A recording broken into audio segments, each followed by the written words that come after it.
Good evening, welcome back to my channel. আশা করি তোমরা সকলে ভালো আছো, আমিও ভালো আছি। আর আজকে সন্ধেবেলা ভাবছি কি বলো তো, একদম সুন্দর করে একটা নতুন সাথে ভিন্ন স্বাদে একটা চিকেনের রেসিপি তোমাদেরকে শেয়ার করব। তো চলো আস্তে আস্তে কিভাবে এটা রান্না করব সেটা তোমাদেরকে দেখাচ্ছি। আর রোজই তো ডেইলি একটা রুটিন দেখাই, আজকে একটু ভিন্ন স্বাদে একটু চিকেন রান্না করব, সেটা তোমাদের সাথে শেয়ার করব। চলো যাই আস্তে আস্তে রান্নাঘরের দিকে, কি কি লাগবে না লাগবে সব তোমাদের সাথে শেয়ার করে দিচ্ছি। চলো, ভীষণ সুন্দর হয়, হালকা ফুলকা, ভীষণ একদম মানে চাটনি মশলাও দরকার হয় না, কিন্তু হালকা স্বাদে আমি এটা করব, খুব ভালো লাগবে দেখবে। আর শীতের একটু আভাস রয়েছে, আর তার মধ্যে যদি একটু চিকেন কষা হয় রাত্রিবেলা, তার সাথে যদি একটু রুটি হয় বা যে ভাত যারা ভালোবাসো ভাত হয়, মন্দ হয় না, কিন্তু বেশি ভালো লাগে কিন্তু চিকেনটা হালকা ঠান্ডাতে রুটি বা লুচি এসবের পরোটা এগুলোর সাথে কিন্তু বেশি ভালো লাগে, তাই না বলো? তো চলো আজকে তোমাদের সাথে একটা ভিন্ন স্বাদের চিকেন রেসিপি শেয়ার করব। ভিন্ন স্বাদে চিকেন আলু মশলা আজকে তোমাদেরকে দেখাচ্ছি। তো নিতে হবে হচ্ছে পেঁয়াজ, ভরপুর পেঁয়াজ লাগবে, তাতে লাগবে হচ্ছে আলু। এটা না ভীষণ টেস্টি, আর নতুন আলু সেহেতু এগুলোর তো চোকলাগুলো আলাদা করে কাটতে হয় না, একটু ডলা দিলে পরেই চোকলাগুলো উঠে যায়, সেই জন্য আমি আলগা করে চোকলাগুলোকে হাত দিয়ে তুলে দিচ্ছিলাম। তো তোমরা ইচ্ছে করলে দাওয়ের পেছনটা দিয়ে ঘষা দিলেও ওগুলো উঠে যাবে। তারপরে আমি নিয়ে নিলাম ধামসা আলু, কিন্তু দিইনি, মানে আলুর একটা মিডিয়াম সাইজ থাকে না, সেই সাইজটাকে কেটে নিলাম যেহেতু চিকেন। আর ধামসা আলু সেটা হচ্ছে মাটনে দিলে সব থেকে ভালো লাগে। তো আমি মোটামুটি একটা হাফ সাইজ করে নিয়ে নিলাম, সেটা দেখতেও ভালো লাগবে, খেতেও ভালো লাগবে। তো আমি নিয়ে নিলাম কাশ্মীরি রেড চিলি, ধনে গুঁড়ো, আমি কিন্তু এটার মধ্যে জিরে গুঁড়ো ইউজ করছি না। তো আমি চিকেনে সাধারণত জিরে গুঁড়ো ইউজ করি না। তো এটা জল দিয়ে একটু সময়ের জন্য গুলিয়ে রাখলাম। গুলিয়ে রাখলে এই স্বাদটা অরিজিনাল স্বাদের মতনই লাগবে, সেই জন্য আমি খানিকক্ষণ আগে মাপ করে একদম তোমাদের যেরকম চিকেন থাকবে সেরকম অনুযায়ী তোমরা মাপটা দিও, যার যেরকম চিকেন থাকবে। তো এরপরে আমি বেশ কিছুটা পেঁয়াজ একদম কুচিয়ে নিলাম। পেঁয়াজ কিন্তু এটার মধ্যে একটু বেশি লাগবে। হ্যাঁ, সাধারণত আলু থাকলে কিন্তু পেঁয়াজটা খুব একটা বেশি লাগে না, কিন্তু এটার মধ্যে আমি একটু কুচনো পেঁয়াজটা বেশি দেব, বাটা পেঁয়াজটা একটু কম দেব। তো যাই হোক, আমার কুচনো পেঁয়াজ দেখো মোটামুটি আমি তৈরি করে রেখে দিলাম। এরপরেই দিয়ে দিলাম কড়াইতে তেল দিয়ে গরম করে আলুগুলোকে সুন্দর করে একদম লাল লাল করে ভাজবো। যতক্ষণ এই যে আলুগুলো কিন্তু উল্টো পাল্টা করে সাংঘাতিক সুন্দরভাবে একটা লালচে ভাবে করে নিতে হবে।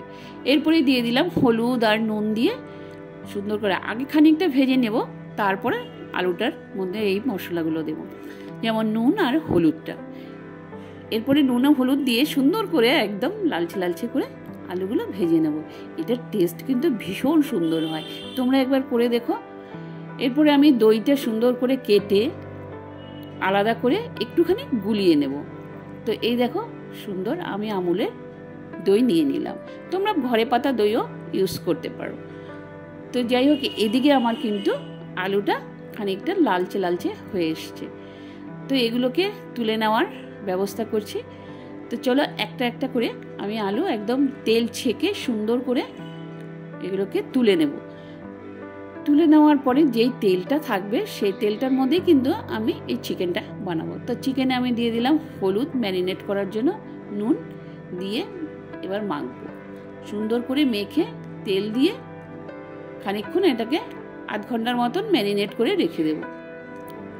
তো উল্টো পাল্টা করে সুন্দর করে একদম, বাটিটা আমার যেহেতু একটু ছোট সেহেতু একটুখানি অসুবিধা হচ্ছিল, আর ঠান্ডার মধ্যে না আমার হাত দিতে খুব একটা ভালো লাগছিল না, তার জন্য আমি খুন্তি দিয়েই নাড়ানাড়ি করে নিলাম, ভালো করে মেখে নিলাম।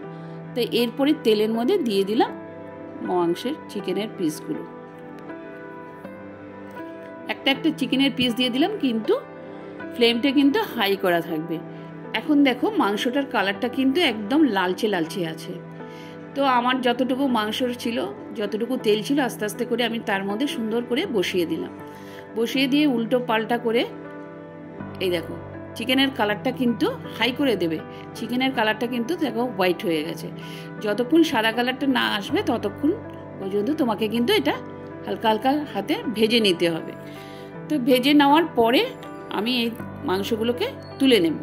তুলে নেওয়ার পরে তেজপাতা, দারচিনি আর লবঙ্গ দিয়ে ফোড়ন দিলাম। এবার ফোড়ন দেওয়ার পরে খানিকক্ষণ, অল্প একটুক্ষণের সময় রাখতে হবে। রেখে একটু নাড়ানাড়ি করার পরে দেখবে সুন্দর একটা গন্ধ আসছে।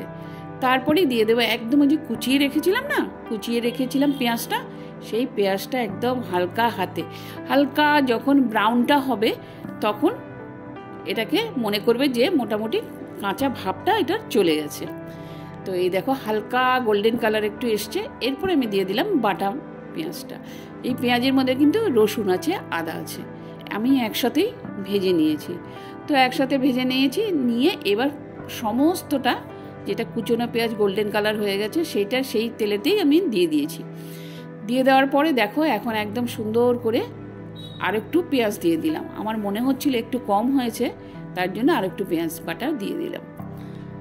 আমার যতটুকু চিকেন ছিল তার মধ্যে মনে হচ্ছিল যে না আরেকটু বাটা দিলে ভালো হবে, তার জন্য এটা দিলাম।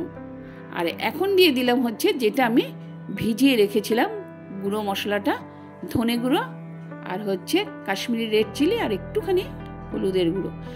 তো সেটা আমি এখন ঢেলে দিলাম। ঢেলে দেওয়ার পরে যখন নাড়ানোর পরে এই চারিদিক দিয়ে তেলটা যখন বেরিয়ে আসবে তখন দিয়ে দেব যেই দইটা আমি ফেটিয়ে রেখেছিলাম, সেই দইটা দিয়ে সুন্দর করে একদম কষিয়ে টষিয়ে একদম চারিদিক থেকে ওটা যখন দেখবে তেল ছেড়ে দিয়েছে তখন মনে করবে এটা হয়ে গেছে। কিন্তু পরে আমি এই যে সমস্ত কষানোর পর আমি দেব হচ্ছে নুন। কেন বলো তো, এই যে দইটা আমরা দিলাম, দইটা দিয়ে কিন্তু নাড়াতেই হবে, দইটা দিয়ে কিন্তু রেখে দিলে দইটা ফেটে যাবে। এরপরই ভাজা চিকেনগুলো আমি সমস্ত দিয়ে দিলাম। দিয়ে আবার সুন্দর করে একদম কষিয়ে রসিয়ে উল্টাও পাল্টা করে যতক্ষণে মাংসের গায়ে মশলাগুলো না লাগছে ততক্ষণ আমি এটাকে মাখামাখি করে দিলাম। মাখামাখি করার পর দিয়ে দিলাম যার যেরকম ঝাল খাওয়ার ইচ্ছে সে সেরকম ঝাল দিও। লঙ্কা আমি কাঁচা লঙ্কাই দিলাম, শুকনো লঙ্কা আর দিলাম না। এরপরে ভাজা যেই আলুগুলো ছিল সেই আলুগুলো আমি এটার মধ্যে ঢেলে দিলাম। তো ঢেলে দেওয়ার পরে এবারও আবার উল্টো পাল্টা করে সুন্দর হালকা হাতে কম আঁচেতে আমি এটাকে মাখামাখি করে দেব। তো সুন্দর করে যখন আমি এটাকে মাখামাখি করে আলুর সাথে যতটা মশলা গায়ে মাখা হবে, দেখো আলুর গায়ে একদম সুন্দর করে মশলাটা কিন্তু মাখা হয়ে গেছে। এরপরে যে মশলার ধোয়া জলটা, সেই জলটা আমি মাংসের মধ্যে দিয়ে দিলাম। এরপরে চাপা দিয়ে রেখে দেব, হয়ে যাবে আমার নতুন স্বাদের চিকেন আলু কারি মশলা। এই দেখো একদম গায়ে মাখা করেছি। অবশ্যই গরম মশলা দেবে একটু।